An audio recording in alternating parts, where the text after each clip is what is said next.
नमस्ते सभी को, मैं हूँ सृष्टि और आज हम भगवद गीता चैप्टर 5 कर्म योगा एक्शन कृष्ण कॉन्शियसनेस के श्लोक 23 को कवर करने वाले हैं। रोज की तरह पहले मैं संस्कृत में श्लोक को पढ़ूंगी, उसके इंग्लिश ट्रांसलेशन को देखेंगे और मीनिंग को समझेंगे। तो चलिए शुरू करते हैं। और साथ ही साथ मैं जाप माला भी लेके बैठी हूँ। एक्सप्लेनेशन के बीच बीच में मैं माइंड में जाप भी करती रहूँगी। शुरू करते हैं। शक्नोति हैवा या सोधुं प्रक शरीरा विमोकसनात् कमा क्रोध भवं वेगां सा युक्ता सा सुखी नरा। Before giving up his present body, if one is able to tolerate the urges of material senses and check the force of desire and anger, he is well situated and is happy in this world. मैंने बोला था liberated होना मतलब सिर्फ इस जगत से शरीर को छोड़ के आत्मा अलग हो जाना और ईश्वर के करीब चले जाना मतलब नहीं है। लिबरेटेड होना या मुक्त होने का मतलब ये भी है कि इस वर्ल्ड के मटेरियल एंटेंगलमेंट से मुक्त हो जाना, जबकि आप इस वर्ल्ड में जीवित हो तब भी। ऐसा नहीं कि आप वर्ल्ड के अंदर जीवित हो तब एक तरीके से रह रहे हो और इतना जब तब कर रहे हो ताकि आप मृत्यु के बाद ईश्वर के करीब हो जाओ। वो इसीलिए करते ताकि जीवित रहते रहते भी हम मटेरियल चीज़ों से मुक्त हो जाए, मटेरियल एंटेंगलमेंट से मुक्त हो जाए। वही प्राइमरी है, क्योंकि मृत्यु के बाद एग्जैक्टली होता क्या है वो हमने कभी ना ही देखा है ना ही हमें पता है इस जीवन काल में। ठीक है, मृत्यु के बाद ही शायद पता चलेगा, वो भी पता नहीं है पता चलेगा कि नहीं। सो इस जीवन में रहते हुए अगर हम मटेरियल चीज़ों के प्रति जो लालसा है उसको छोड़ पाए तो हमें वो तरफ महसूस नहीं होगी। दीज आर ऑल, मैंने भगवद गीता एंड कोई भी धर्म ग्रंथ जो होता है, these are all the ways of living a peaceful life. कोई भी जीवन को कैसे शांति से जिया जाए उसका तरीका है। अगर आप किसी भी चीज़ के पीछे डिस्परेट होंगे तो आपको प्रॉब्लम महसूस होगी, वो चीज़ चाहे आपके पास रहे या ना रहे। अगर आप उस चीज़ के पीछे डेस्परेट नहीं होंगे, वो चीज़ आपके पास नहीं रहेगी तो आपके मन में शांति की उत्पत्ति नहीं होगी। अगर वो चीज़ आपके पास नहीं रहेगी तब आपके मन में अगर मतलब बहुत ज़्यादा उस चीज़ को पाने की इच्छा है तो आप अंदर ही अंदर कष्ट में रहोगे। सो उस जीवन काल को स्मूथली जीने का तरीका सिखाया जा रहा है कि अगर वो चीज़ है तो भी आप शांत रहते हो, नहीं है तो भी शांत रहते हो, तो आप स्मूथ लाइफ जीते हो। लाइफ में कर्म मतलब इतने ही स्मूथ हो जाते हैं कि कोई तो एक तो कर्मा अच्छा हो जाता है तो आपको किसी भी चीज़ की कमी होती नहीं है। बट कोई भी पास्ट कर्मा के वजह से मतलब हमारी कोशिश हमेशा रहेगी कि हमारी प्रेजेंट कर्मा और अच्छी होती रहे, लेकिन पास्ट में क्या किया है हमने नहीं पता। कभी कभी हम अनजाने में भी बहुत कुछ कर लेते हैं कि मान लीजिए एक्सीडेंटली, जैसे किसी ने ऐसा किया कि एक पक्षी को बचाने के जगह पे वो एक्सीडेंटली पक्षी हाथ से गिर गई और मर गई। तो ये अगर एक बैड कर्मा जनरेट हुआ कि आपने किसी की प्राण को बचाने के जगह वो प्राण चला गया, सो बैड कर्मा जनरेट हुआ। तो क्या होगा, इसके वजह से हो सकता है कि लाइफ में कोई अड़चन आए भी, हो भी सकता है। उस टाइम भी आप माफ़ी मांग लो तो हो सकता है माफ़ी मिल जाए एंड प्रॉब्लम ना हो। इन केस अगर कोई कभी कभी होता है ना, कोई नेगेटिव श्राप दे देता है, कोई मिसअंडरस्टैंडिंग के लिए भी श्राप दे देता है। कभी कभी वो बात फल भी जाती है, क्योंकि मैनिफेस्टेशन लॉ ऑफ अट्रैक्शन है। मुंह में जो बात आपने बहुत स्ट्रांगली बोलते हो वो घट सकती है। ठीक है, आपने उतना खराब नहीं किया लेकिन आपका कर्मा इतना अच्छा है, तो वो बात घटने के बावजूद भी अगर आपके लाइफ में कभी खराब सिचुएशन आएगी तब भी आपको प्रॉब्लम नहीं लगेगी अगर, तो आप उसमें नहीं फंसोगे। अगर आपके पास में कोई चीज़ कभी छिन जाए कोई सिचुएशन में तब भी आप नॉर्मल रहोगे। तो आपको वो चीज़, हर एक चीज़ दिमाग में होता है ना, कि अगर आपको दिमाग में वो प्रॉब्लम महसूस हो रही है तो प्रॉब्लम है, अगर नहीं महसूस हो रही है तो प्रॉब्लम नहीं है। ठीक है, सो ऐसे ही होता है। ये चीज़ सिखाया जा रहा है कि इफ़ यू लर्न कि हमें मटेरियल सेंसेस के ऊपर उतना नहीं होना है, उतना उस चीज़ में नहीं डलना है खुद को। And check the force of desire and anger. अगर आपको कोई भी चीज़ पाने की जो वो आकांक्षा होती है, जो गुस्सा आ जाता है नहीं मिलता है, तो वो अगर आपने कंट्रोल कर लिया, ठीक है मिल गया तो हम बहुत ग्रेटफुल है, नहीं मिला तो मिल जाएगा कोई बात नहीं। ठीक है, ऐसे अगर आप थोड़ा सा पॉजिटिव नेचर के हो गए तो आप इस वर्ल्ड में रहते रहते हैप्पी रहोगे हमेशा।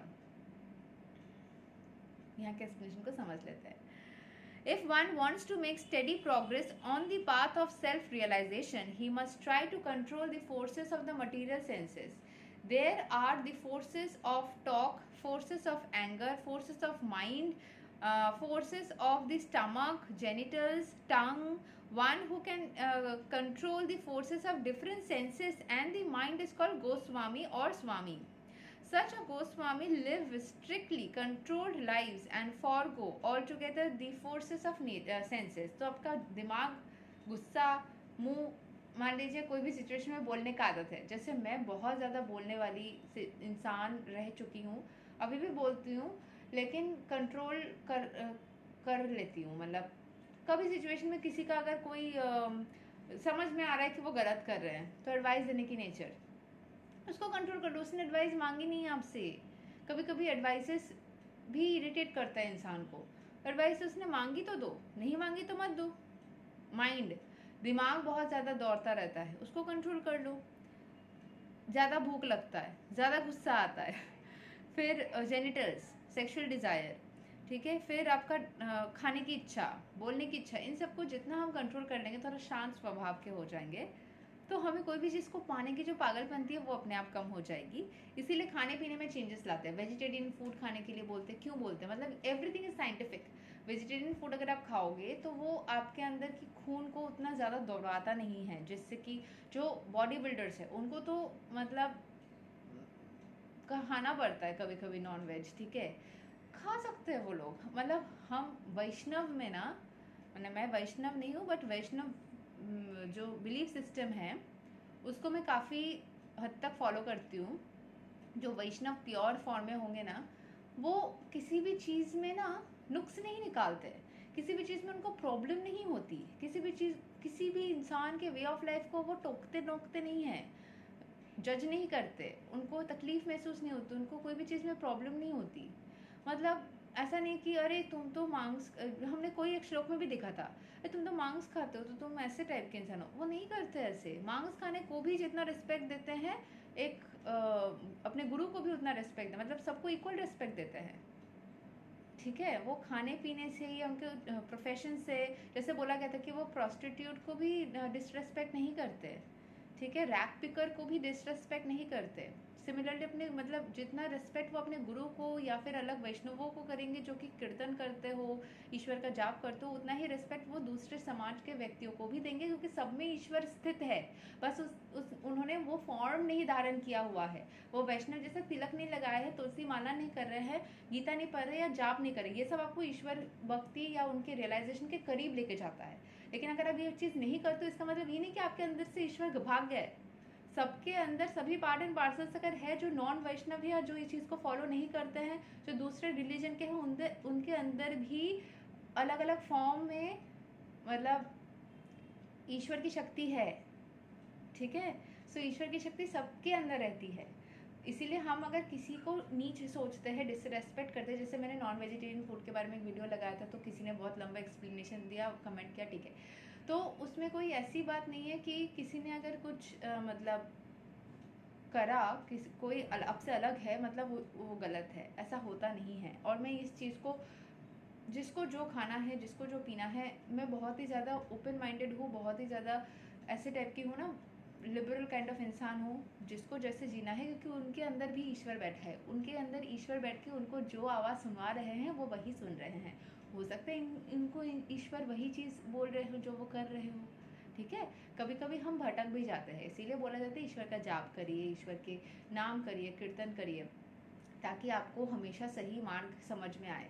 लेकिन जिसको जैसा समझ में आ रहा है, उनके अंदर भी ईश्वर है. हम कोई नहीं होते उनको जज करने वाले. हम बस अपने कर्म को देख सकते हैं, अपने अपने अंदर के सोल को ठीक रख सकते हैं, किसी और को नहीं. सो इस चीज़ को प्लीज़ समझिए, ठीक है, कि कोई भी कुछ भी, हम बस अपने आप को कंट्रोल कर सकते हैं. कोई अगर नहीं कर पा रहा है उसको हम जज नहीं कर सकते. एंड इसमें एक श्लोक में बोला गया था, कृष्ण खुद बोलते हैं कि आप किसी को इन्फोर्स नहीं कर सकते हो, किसी को ज़बरदस्ती थुपा नहीं सकते हो कि आपको ये करना है. कृष्ण खुद बोलते हैं, क्योंकि उनके अंदर से आवाज़ आनी चाहिए. ये कभी भी कृष्ण मतलब बोला गया है कि, लेकिन लोग ऐसे होते कि वो बोलते रहते प्लीज़ करो प्लीज़ करो. करना नहीं है. कृष्ण खुद मना कर रहे हैं. लोगों को वो प्यार ज़बरदस्ती नहीं करवाया जा सकता ना, वैसे भगवान से भी प्यार ज़बरदस्ती नहीं करवाया जा सकता. जिसको करनी होगी, अपने अंदर से मन होगा, वो खुद ब खुद करेगा. जैसे मैंने खुद ब खुद तुलसी माला पहनी है, मुझे मन किया, मैं शुद्ध ब्राह्मण फैमिली से हूँ, ना ही मैं वैष्णव हूँ, मैं तिलक लगाती हूँ पर मैं वैष्णव नहीं हूँ। मुझे मन करता है, मुझे अच्छा लगता है, मुझे प्रोटेक्शन फील होती है। मुझे किसी ने बोला कि तुम ये फैशन के लिए करते हो, क्योंकि उनको पता है कि मैं वैष्णव नहीं हूँ या कोई रीज़न है, कृष्ण का कुछ करते हो। मैंने बोला इसमें मुझे प्रोटेक्शन फील होता है। मुझे ऐसा लगता है जैसे कि एक नज़र सुरक्षा कवच जैसा है। साथ ही साथ वो ईश्वर का भी पादुका बोला जाता है ना, राधा और कृष्ण का। सो उनके चरण अगर मेरे सर पे है, उसका मतलब मैं प्रोटेक्टेड हूँ, मैं प्रोटेक्शन महसूस करती हूँ, मुझे अच्छा लगता है। मुझे लगता है हमेशा कि मैं ईश्वर के करीब हूँ, मुझे फीलिंग्स अच्छी आती है। अगर मैं नहीं पहनती हूँ तब भी लगता है, बट मुझे वो सजना वैसे पसंद है। किसी को मेकअप लगा के सजना पसंद है, मुझे तिलक लगा के सजना पसंद है। तो उस तरीके से जिसको जैसे जीना है, उनके सबके अंदर ईश्वर है। ईश्वर उनके अंदर में जो आवाज़ भर रहे हैं वो वैसे चल रहे हैं। जो नेगेटिव एनर्जी है वो भी ईश्वर है, जो पॉजिटिव ईश्वर सब कुछ है। इस दुनिया में जो कुछ भी है वो सब कुछ ईश्वर है। उनके अलग अलग फॉर्म्स है। ईश्वर के अतिरिक्त कुछ है ही नहीं, वो सबसे पावरफुल है, उनसे ज़्यादा पावरफुल कोई एनर्जी है ही नहीं। तो जो भी है वही है अलग अलग फॉर्म में। हमें टेस्ट करने के लिए, अगर आपके सामने कोई मांस खाने लग जाए, आपने बहुत रिएक्ट कर दिया, तो वो आपकी परीक्षा थी और आपने रिएक्ट करके वो परीक्षा में फेल हो गए। आपको उनसे उतना ही आदर से बात करना है जो कि आप एक वेजिटेरियन फूड ईटर से करोगे।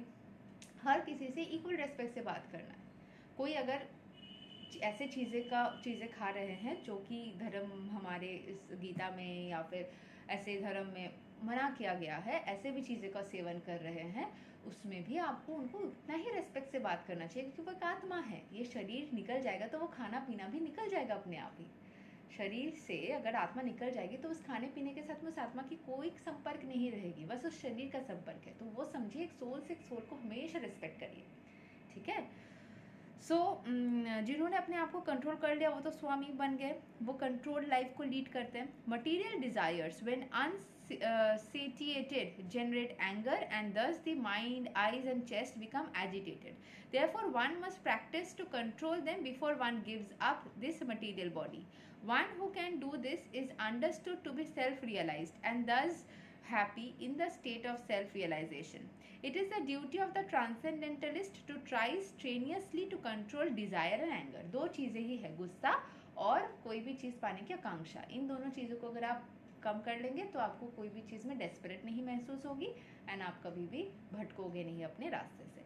ये तक था श्लोक नंबर 23। मैंने एक्सप्लेनेशन अपने से काफ़ी दे दिया। अगले वीडियो में हम श्लोक 24 को कवर करेंगे। तब तक के लिए हरे कृष्ण, राधे राधे, जय श्री राम। जाप करते रहिए और खुद को और खूबसूरत महसूस करवाते रहिए। हरे कृष्णा।